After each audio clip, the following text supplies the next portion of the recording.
Now that we have learned almost all the basic tools of SketchUp that will help you create 2D and 3D geometry, I think it is time when we must start using these tools to create furniture designs. That is going to help us understand the ways in which you can use these tools to get the work done. In my experience, implementation is more important than just learning how to use a tool.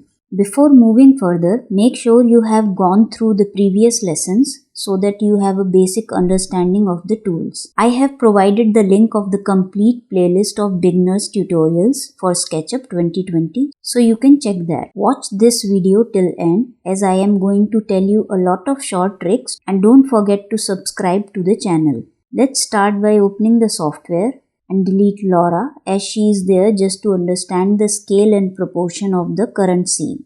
And now let's set up the workspace according to our need. And for that, all we have to do is right click on this bar and choose the tool sets that you want to see in your workspace. So I go ahead and open large tool set as this is the one that we are going to access more frequently. Then I will open views tool set. It is going to help us change the views while working. Then standard tool set. We'll also open styles tool set. We have already discussed about it in the previous lessons, so you can check that if you want. I will close getting started tool set as I am getting all the commands in large tool set, so we are not going to need it.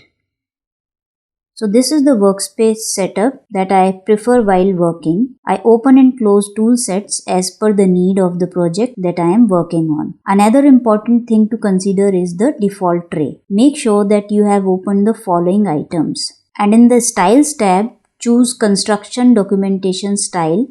It will give you a white background to work, which is a better option in my opinion. Otherwise, there are other options as well. You can explore a little bit if you want. Now I am going to start with the rectangle command. Lock the axis where I want the rectangle to be drawn and draw the rectangle 1 feet 4 inches by 6 feet.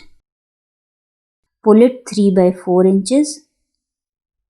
Triple click it to select the whole geometry and then right click to select make component and give it a name. Copy it to the other side by selecting move tool, then hit Ctrl key and copy it at a 4 feet distance.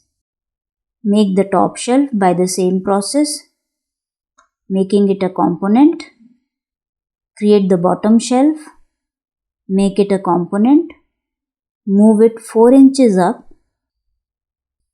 Now I will create a guideline 1 feet 2 inches up from this shelf using tape measure tool.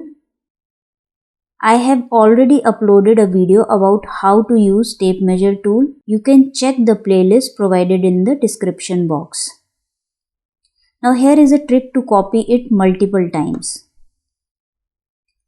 First select the move tool, hit Ctrl key and copy it using the guideline that we made. And don't exit the command yet.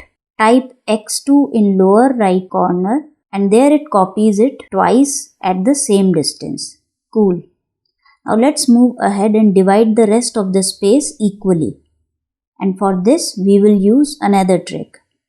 First I am going to copy this shelf at the top shelf using move and Ctrl key. And before exiting the command I am going to type /3. And this will divide the space equally into 3 shelves. Isn't it a cool trick? Now the only thing left is the beading. We will be using follow me tool to create the beading.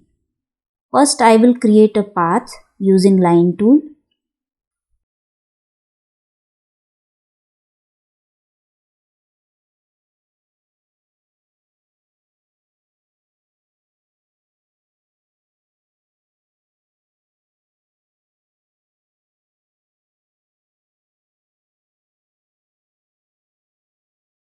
Now I will create a simple profile for beading.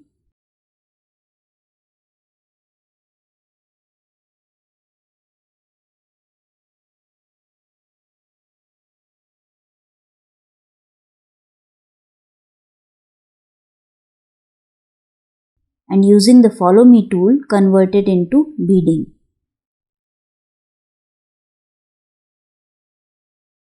Now the last step is to apply material to this bookshelf. And for that we are going to use materials tab given on the default tray. Here you can see that there are folders for different material categories. Right now we need the folder wood. So click the folder and choose the material that you want to apply. I am choosing this one for the shelves. As soon as I click the icon, my cursor changes to a bucket icon. So all I have to do is click on the surface. Let's finish applying material. So as you can see how simple it is to create 3D geometry in SketchUp, you can go ahead and try some more furniture designs following the steps that we discussed in today's video.